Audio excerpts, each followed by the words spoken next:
Tout le plaisir est pour moi de vous informer, Madame, Monsieur, bonjour et merci de nous rejoindre dans cette livraison de l'actualité de la mi-journée sur la télévision nationale congolaise RDC Rwanda. L'accord de paix a été signé entre les deux pays pour mettre fin aux conflits armés qui a fait des milliers de morts. C'était hier, vendredi 27 juin, sous les auspices des États-Unis d'Amérique. Un accord qui prévoit le respect de l'intégrité territoriale et l'arrêt des hostilités. Une fois de plus, bonjour et merci d'être avec nous dans cette livraison de l'actualité. C'est une autre page de l'histoire congolaise qui est écrite à Washington. La République démocratique du Congo et le Rwanda ont signé à travers leurs ministres des Affaires étrangères l'accord de paix.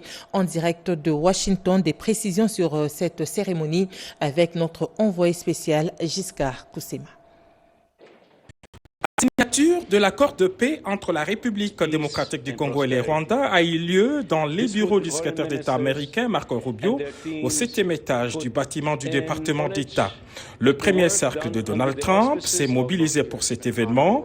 Les conseillers principaux du président Trump pour l'Afrique, Massad Boulos, a assuré la modération, tandis que le patron de la diplomatie américaine, Marco Rubio, était assis au milieu de deux représentants de la RDC et du Rwanda. Côte à côte, les deux signataires ont fait leur entrée par une salve d'applaudissements. Dans une atmosphère très détendue, Massad Boulos a expliqué l'essence de cet accord. Pour les États-Unis d'Amérique, il est temps de rétablir la paix en République démocratique du Congo. Chacun des deux ministres s'est brièvement exprimé. Premier à prendre la parole, le ministre rwandais a remercié le président Trump et rappelé toutes les péripéties ayant conduit à cette étape. Son pays attend beaucoup de cet accord de paix, a-t-il dit. Pour sa part, Mme Thérèse Kayikwamba a remercié le président Trump et le président Félix Tshisekedi pour l'aboutissement heureux de cette signature. Nous voulons une paix durable et réelle pour les populations de l'Est, a-t-elle insisté. Elle a salué le leadership du président Tshisekedi et l'accompagnement de l'Union africaine et du Qatar. Le secrétaire d'État américain, lui, a déclaré que le président Trump est un homme de paix. Il tient beaucoup au retour de la paix dans la région des Grands Lacs et particulièrement entre la RDC et le Rwanda. Il veut poursuivre cette entreprise de pacification partout à travers le monde où il n'y a pas de paix. En présence de plusieurs personnalités américaines, des chefs de diplomatie du Qatar et du Togo, les deux ministres congolais et rwandais ont signé l'accord et ont partagé pour la première fois une poignée de main. Chaque pays était accompagné des 4 officiels.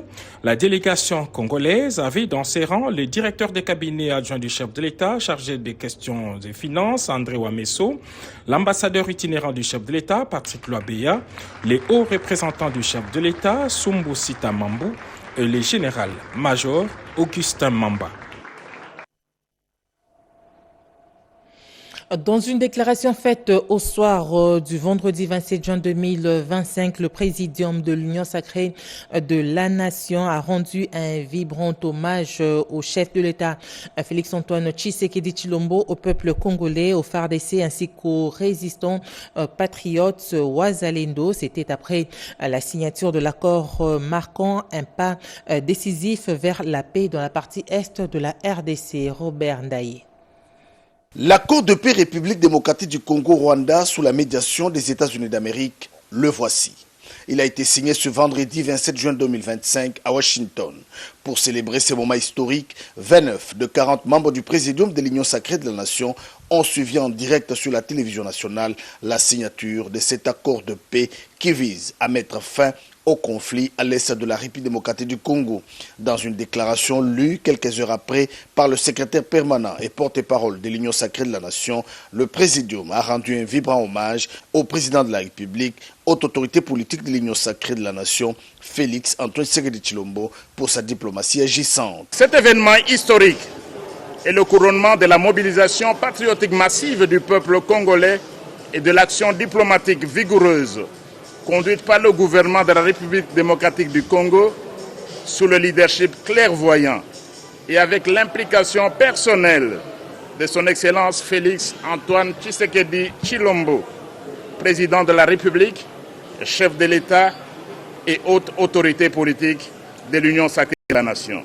Le Présidium de l'Union sacrée de la Nation espère que la signature de cet accord de paix ouvre la voie au retour définitif de la paix à l'est de la République démocratique du Congo. La signature de cet accord marque une étape importante vers la restauration de la paix dans l'est de la RDC et permet d'espérer une solution durable et définitive de ces conflits provoqués par l'agression du Rwanda avec les renégats du M23 AFC qui lui servent de supplétifs dans les provinces précitées.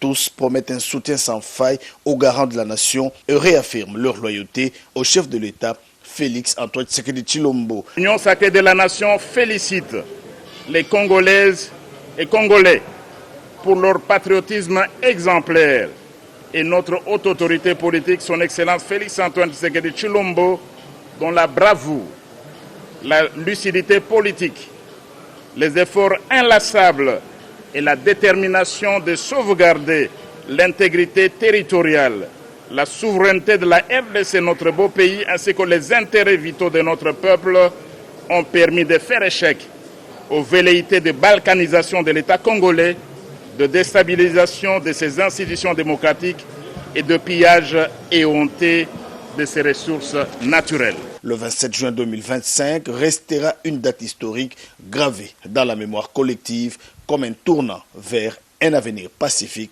pour l'Est de la République démocratique du Congo. Et l'ambassadeur de la RDC en Chine, François Baloumouine, s'est exprimé après la signature de cet accord. Il est au micro de Joseph Oscar Malkaïch. La nouvelle, elle est plus que merveilleuse pour le peuple congolais. Il faut remercier le chef de l'État, le premier diplomate de la République démocratique du Congo. Il a été très bien inspiré dès le départ pour en finir avec cette occupation illégale de notre pays depuis plus de 30 ans en privilégiant la voie diplomatique. Parce que la voie militaire allait nous mener à augmenter le nombre de morts. Et lui n'a pas envie de faire mourir encore des Congolais davantage. Quand on parle de désengagement des forces, c'est plus que le retrait. Parce que le désengagement, c'est et les personnels, et les armes lourdes, et les matériels roulants. Donc tout ce que le Rwanda a amené au Congo doit quitter le Congo. Et il y aura une surveillance. On va créer un comité de surveillance, nous les deux pays, plus la MONUSCO. Et les pays témoins, comme les États-Unis et le Qatar, sont membres de ce comité-là pour veiller à ce que la paix totale revienne à notre pays. Et la population quinoise a salué cet accord de paix entre la RDC et le Rwanda. Elle soutient cette démarche engagée par le chef de l'État Félix Antoine Tshisekedi Tshilombo qui vise à instaurer une paix durable dans la partie est de la RDC. Des propos recueillis par Iverson Kabwaba. C'est officiel, l'accord de paix entre la RDC et le Rwanda, signé ce vendredi 28 juin à Washington, entre les ministres des Affaires étrangères de la RDC et du Rwanda pour la restauration de la paix dans la partie est du Congo. Dans les rues de Kinshasa, les avis sont partagés. Moi, je suis convaincu que c'est un bon deal, aussi longtemps que la paix revienne. Mais il faudra que nous, RDC, soyons très vigilants quant à la mise en application de cet accord. Une démarche engagée par le garant de la nation, Félix Antoine Tshisekedi Tshilombo, est salué par les Congolais qui voient là le début d'une paix durable. C'est une collaboration qui met en marche certaines règles, lesquelles nous devons respecter, lesquelles les deux parties sont appelées à respecter, chacun dans ses attributions qui lui sont alignées, et surtout pour que la paix, cette cohabitation pacifique qui doit régner, pour certains, le respect de cet accord par les parties prenantes doit être de strictes applications. Les accords se sont faits à l'extérieur et puis surtout avec les États-Unis, avec presque tout le monde a les yeux braqués sur les États-Unis. Bon, de mon avis en tout cas, je suis certain qu'en tout cas ça prendrait beaucoup de temps, ces accords. Si réellement nous prenons ça du cœur, en tout cas, il y aura la paix. Le Rwanda doit retirer ses troupes du territoire congolais. Rappelons que cet accord prévoit le respect de l'intégrité territoriale des deux pays, la cessation des hostilités ainsi que l'engagement mutuel de ne plus soutenir des groupes armés comme les FDLR ou le M23. RDC. Nous allons cette fois-ci nous rendre à la cité de l'Union africaine où s'est tenue la 49e réunion du Conseil des ministres présidée par le chef de l'État, Félix-Antoine Tshisekedi Tshilombo, une réunion axée essentiellement sur le programme de développement local 145 territoires. La ministre de la Jeunesse nous fait le compte rendu.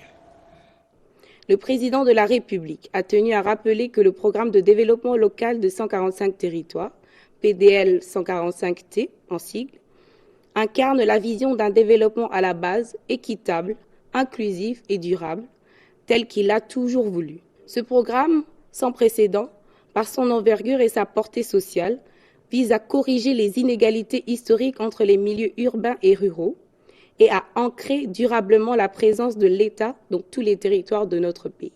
Dans la phase 1, le PDL 145T a porté prioritairement sur la construction des écoles, des centres de santé et de bâtiments administratifs dans l'ensemble du territoire de la République. Ces infrastructures sont appelées à transformer profondément la vie quotidienne de nos populations. Pour le président de la République, tous les ouvrages prévus dans cette première phase doivent être livrés au plus tard le 31 décembre 2025. Cet échéancier avait été clairement réaffirmé parmi les résolutions de la 12e session de la conférence des gouverneurs de province, où il avait été pris la décision de mettre fin à la première phase du programme à la date précitée.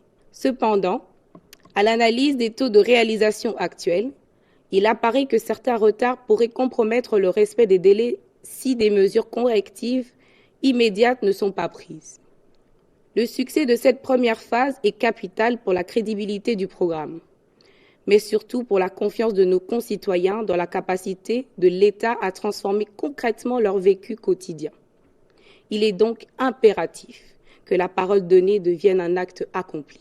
En vue d'assurer la stricte mise en œuvre des engagements pris, le président de la République a engagé la première ministre, en sa qualité de coordonnatrice de l'action gouvernementale, de mobiliser sans délai l'ensemble des ministres concernés, au premier rang desquels le vice-premier ministre, ministre du Plan et de la coordination de l'aide au développement, afin de mettre toutes les batteries en marche pour que tous les ouvrages de la phase 1 soient complètement achevés et livrés dans les délais impartis, soit au plus tard le 31 décembre 2025.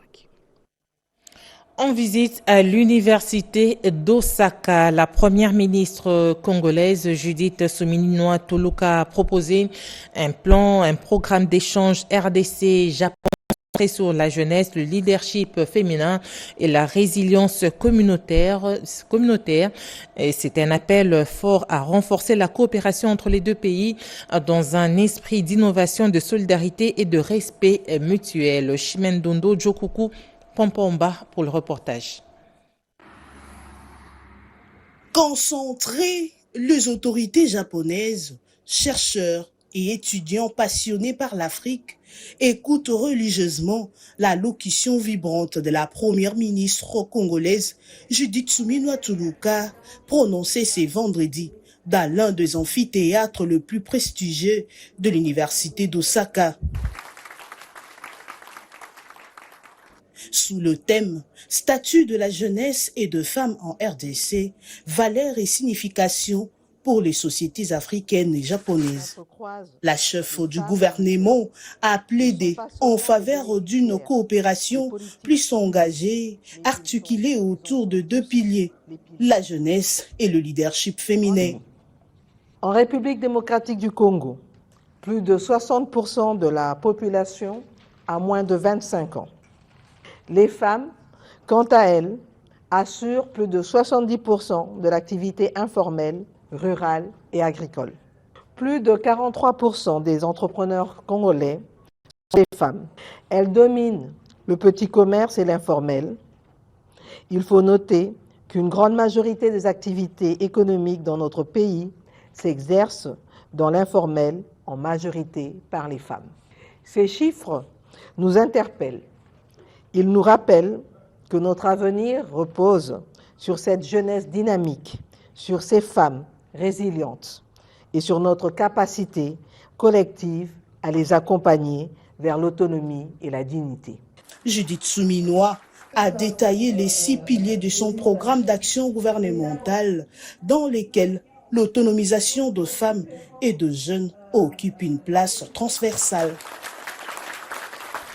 À l'Expo Osaka, différentes thématiques ont été exploitées. C'est entre autres cette question qui consiste à savoir pourquoi investir en République démocratique du Congo. Devant les investisseurs japonais, la carte d'une nation qui suivait la prochaine destination du monde est projetée. Ses potentialités en termes de l'énergie, agriculture et minéraux, le Congo-Kinshasa comptait comme terre d'avenir pour ses membres du gouvernement souminois. Le pays n'a pas seulement une dotation minérale exceptionnelle, et comme ma collègue l'a dit, 80 millions d'hectares de terres arables, il y a énormément de choses qui doivent être faites avec ça. Ces Japonais croient déjà savoir le secteur de ses futurs investissements. J'accorde beaucoup d'attention au secteur alimentaire parce qu'il aura une nature riche à l'avenir. Je pense que la nature riche sera satisfaite par les Japonais, en particulier la nourriture et les aliments frais. Voilà de quoi faire réagir la directrice générale de l'ANAPI. Pour nous, le but, c'était d'attirer le maximum d'investisseurs japonais. Nous, ANAPI, Agence nationale pour la promotion des investissements, étant la porte d'entrée des investisseurs en RDC, nous restons ouverts pour les accompagner à toutes les étapes du processus d'installation en RDC. Hymne national de 2 pays entonnés, signe d'une collaboration désormais scellée entre la RDC et ses futurs investisseurs. Nous allons parler à présent de la clôture des assises de la 2e édition du Forum national du secteur financier, placé sous le haut patronage du ministère des Finances et organisé par le think tanks RDC. Et ces assises avaient comme thème « Libérons le potentiel financier de la RDC, une industrie compétitive, innovante, inclusive et souveraine ». Regardez. Ce forum financier est un signal fort d'ambition économique pour la RDC. Experts, chercheurs, bailleurs de fonds, notamment, et décideurs ont approfondi des réflexions collectives pour permettre au pays de se projeter véritablement vers un secteur financier à la hauteur de son potentiel. Différents panélistes ont développé des sous-thèmes spécifiques, cela dans l'optique de construire une finance capable d'accompagner les grandes mutations du pays.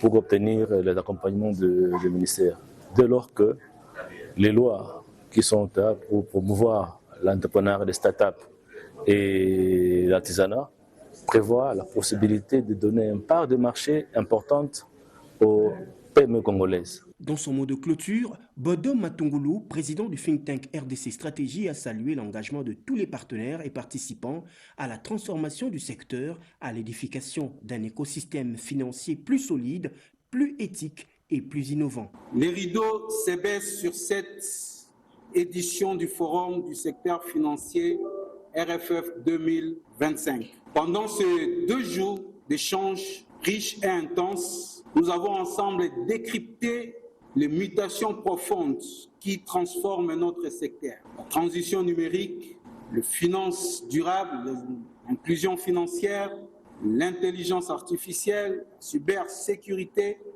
et tant d'autres défis structurants. Ce forum est un point de départ car les conclusions seront structurées et consolidées dans un rapport pour libérer effectivement le potentiel financier de la RDC. Et dans le cadre de la lutte contre la désinformation et les discours de haine, la division communautaire stratégique et information politique en collaboration avec Balobaki Tchèque a lancé une session de formation de 5 jours à Kinshasa, ciblant les jeunes des 4 districts pilotes. Cette initiative vise à renforcer les capacités en matière de vérification de l'information et d'engagement citoyen responsable. Mamita Bongolo. Durant 5 jours, les jeunes de Kinshasa ont été formés à la lutte contre la désinformation et le discours de haine dans une initiative organisée par SCPID avec le concours de Balobaki Tchèque. À travers cette session, les jeunes ont été sensibilisés à l'importance de vérifier les informations avant de les diffuser et formés aux outils numériques de vérification. Une action saluée par les participants et les autorités locales. Ces deux phénomènes constituent des défis majeurs actuellement dans le monde et votre engagement à les combattre constitue un véritable moteur de transformation pour nos communautés. Je vous encourage vivement à poursuivre votre exploration de ces enjeux cruciaux et à enrichir continuellement vos connaissances, ce qui, nous l'espérons, fera de vous des points d'ancrage fiables et éclairés au cœur de vos quartiers. L'engagement des participants depuis le début de la semaine témoigne de leur volonté de contribuer à un environnement médiatique plus sain.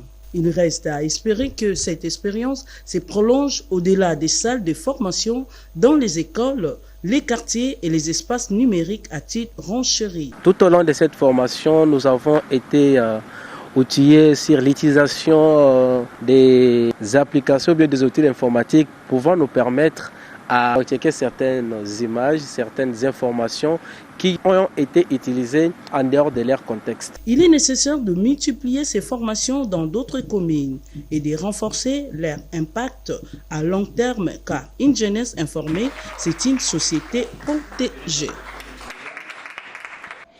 144 membres des comités municipaux ont été outillés pour garantir un environnement sain, durable et inclusif à Kinshasa. Une formation assurée dans le cadre du projet PAC citoyen. Fanny Malonga. Kinshasa moto na moto abongisa, plus qu'un simple slogan, c'est un véritable appel à l'action collective. Après 3 jours de formation intense, 144 membres des comités municipaux de protection et d'amélioration de l'environnement quittent la salle outillés, motivés et porteurs d'une mission, faire de chaque commune un exemple d'éco-citoyenneté. Ce projet baptisé PAC citoyen est initié par la Commission Justice, Paix et Sauvegarde de la création de l'ECC avec l'appui de Mwangaza Congo International et le soutien de l'Union européenne. Il vise à impulser une véritable transformation de la capitale congolaise. Éthique environnementale, planification stratégique, théorie du changement, chaque module a renforcé un message central, chaque geste compte. Intervenants, partenaires et la régie des déchets ont réaffirmé un même engagement, redonner à Kinshasa un visage propre, vert et résilient. Le plus important ici, c'est la valeur ajoutée que nous amenons dans ce projet. Cela se résume en 3. Premièrement, ce que nous créons des structures de base, donc une approche décentralisée pour accompagner l'autorité urbaine et le pays en ce qui concerne la protection et l'amélioration de l'environnement. C'est vrai qu'il y a des cadres juridiques qui existent, il y a des politiques publiques qui existent, mais de nos analyses, il ressort le fait que l'engagement citoyen est assez faible, parce qu'il faut avouer que le citoyen est lui-même le premier producteur des déchets. On parle de près de 15 000 tonnes qui sont produites chaque jour. Donc ici, la question, c'est de voir comment nous impliquons les citoyens comme à la fois acteurs et bénéficiaires de l'amélioration de l'environnement. La cérémonie de clôture marque le début d'un mouvement citoyen fort où chaque habitant devient acteur du changement durable.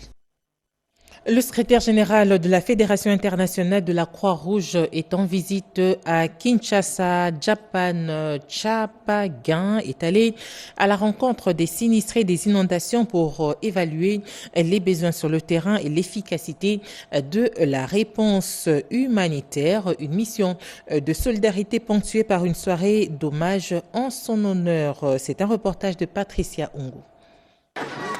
Le secrétaire général de la Fédération internationale de la Croix-Rouge, Jagan Chapangué, est en visite humanitaire à Kinshasa. Il s'est rendu dans les sites qui accueillent les sinistrés des dernières inondations pour évaluer leur situation et assurer du bon usage des fonds d'urgence débloqués pour la fédération. L'objectif, c'est d'abord de nous concentrer sur comment les sinistrés peuvent mener une vie décente en ces lieux et nous concentrer aussi sur comment ils peuvent retourner chez eux et être réinsérés dans leur vie quotidienne. Il y a ici des femmes enceintes, des enfants, des personnes en situation de handicap. Ils ont besoin d'assistance, a-t-il ajouté. Une cérémonie a été organisée dans la soirée pour saluer son engagement. Grégoire Matesso, président de la Croix-Rouge RDC a appelé à la solidarité de tous pour sauver des vies. Cette soirée des galas, elle est aussi un appel à la responsabilité sociale, car en mutualisant nos efforts et nos ressources, nous pouvons faire plus aux besoins humanitaires de nos frères, de nos sœurs, de nos enfants victimes des crises secouant notre pays. Un message fort adressé aux volontaires et à toutes les parties prenantes de l'action humanitaire. Un diplôme symbolique lui a été décerné ainsi qu'à plusieurs partenaires. La FEC et le PNUD ont procédé à la remise de brevets aux femmes entrepreneurs. C'était après une formation. Regardez. Au total, 19 femmes revendeuses de pannes Visco ont reçu des brevets de participation après une formation en gestion financière et marketing digital, accompagnée par un coaching de proximité. Cette session a été mise en œuvre par une institution financière pour un accompagnement financier sur mesure. Alors la formation Colisacop, c'est le deuxième cohorte qui ciblait essentiellement les mamans revendeuses de Visco, s'est déroulée sur 3 mois et en 3 phases. La première phase a consisté à des formations. La deuxième phase, c'était un coaching personnalisé sur terrain. La troisième phase va constituer un accompagnement par une institution financière. Nous avons eu pour cette édition la chance d'avoir le partenaire Ecobank qui va accompagner ces femmes pour avoir un accès plus facilité au financement. Nous voulons dire merci à la FEC avec tout le travail qui a été fait, avec tous les coachs qui les ont accompagnés, à peu près 10 qui ont travaillé matin, midi, soir. Mais aussi remercier les mamans, leur dire merci pour leur résilience, pour leur force, pour le travail qu'elles sont en train de faire et pour avoir été présentes, tel que ça a été signifié, tous les jours de la formation pendant 3 mois. Enfin, Visco est là pour continuer à accompagner les mamans, pour continuer à accompagner le travail qui est fait dans l'entrepreneuriat féminin, pour que finalement, demain, les résultats et que tout le monde puisse grandir dans son activité. Cette cérémonie a connu la participation de l'Ecobank et des Visco, partenaires directs. Elle a été présidée par la présidente de la Commission nationale des femmes entrepreneurs assistées de ses vice-présidents. Toutes ces femmes revendeuses ont reçu également les encouragements du PNUD, cet autre partenaire qui accompagne la FEC dans la vision globale, la Fédération des entreprises du Congo. En sport, pour terminer, Brazzaville, le go du championnat régional de tennis de table zone 4 Afrique centrale a été donné dans la soirée du vendredi 27 juin 2025 au gymnase Henri Elendé dans les installations du ministère des Sports du pays hôte au terme d'une cérémonie d'ouverture en couleur en présence de plusieurs officiels, nous dit Josué Lelo. Regardez. Les défilés des délégations présentes, ponctués par une animation ambiante et vibrante à cette compétition honorifique de l'Afrique centrale, ont caractérisé les décors de cette cérémonie d'ouverture. C'est en présence des officiels de la Fédération du tennis de table du pays hôte, des instances régionales et internationales de la discipline, ainsi que des officiels de l'État du Congo-Brazzaville. Tour à tour, Aimé Christian Wonga, président de la Fédération du tennis de table du pays hôte, Alfred Bagweka, représentant du président du comité des pays de l'Afrique centrale de la discipline, et Jean-Robert Bindele, directeur général de sport du Congo-Brazzaville, ont placé un mot de circonstance, appelant fermement les athlètes à l'équité, à un comportement irréprochable et au fair play. Aux uns et aux autres, nous souhaitons que le respect des règles d'usage, le fair play, puisse, en tout état de cause, être le leitmotiv de cette compétition pour laquelle nous voulons beaucoup de fraternité et de sportivité. J'engage donc le competition manager, l'arbitre et tous les pongistes à afficher un comportement irréprochable et surtout que le meilleur gagne. Au nom de M. Hugues Ndeli, ministre de la Jeunesse et des Sports, de l'Éducation civique, de la formation qualifiante et d'emploi, je déclare ouvert les championnats de la zone 4 de tennis de table. Ensuite, s'en est suivi les débuts des hostilités avec l'épreuve par équipe. Il s'y est de noter que la compétition s'étient du 27 au 29 juin prochain avec 2 épreuves organisées, dont l'épreuve par équipe et en simple, chez les dames comme les messieurs. Ce journal coordonné par Jean-Pierre Ndolo Demazou est terminé. Maxime Ondrokwa Chimène Dondo était à la réalisation. L'information continue sur nos antennes en français dans les 4 langues nationales. À 19h, Paulette Lomba. À 20h, Sandra Nyangitabou. Au revoir et excellent week-end.